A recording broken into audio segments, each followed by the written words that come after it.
रह सकते हैं। अगर हमारे पास दुख है तो तो हमारे पास समस्या भी होगा। समस्या होगा तो किसी के पास उसका समाधान भी होगा। हम उस समाधान को सीख सकते हैं जिससे हम सुख की प्राप्ति कर सकते हैं। उसके बाद हमने अ, अ, सुखी निरंतर सुखी होने के नियम, अ, उसके अंदर में भाषा, चरित्र, अ, आज्ञा पालन और नियंत्रण।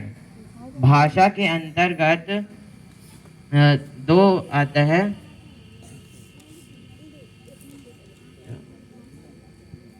हाँ, सम्मानजनक और अपमानजनक। सम्मानजनक में आ, आप ऐसे मतलब जो सम्मानजनक भाषा होती है वो आता है।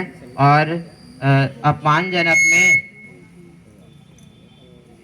जो निम्न कोटि के लोग उपयोग करते हैं।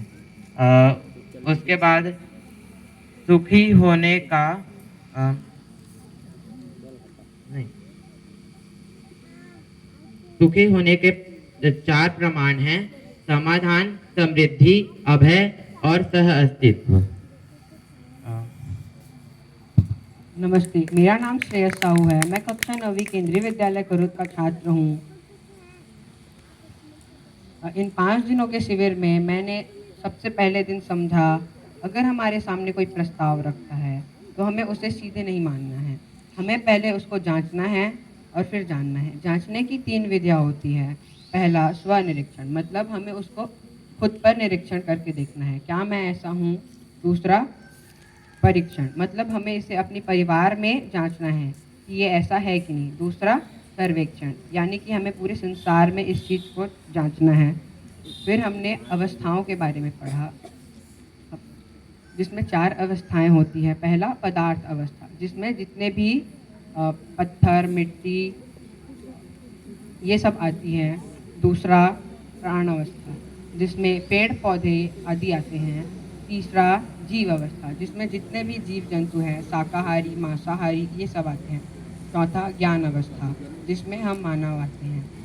हमने यह समझा कि जैसे ज्ञान अवस्था है, वो सब हर किसी से तो लेता है लेकिन किसी को देता नहीं। फिर हमने कॉन्फिडेंस के बारे में समझा, कंपटीशन के बारे में समझा। कंपटीशन से हमें 2 भावनाएं आती हैं, पहला विश्वास और दूसरा ईगो। अगर हम में ईगो आता है, मतलब वहाँ पर हमें हार जीत की भावना आती है।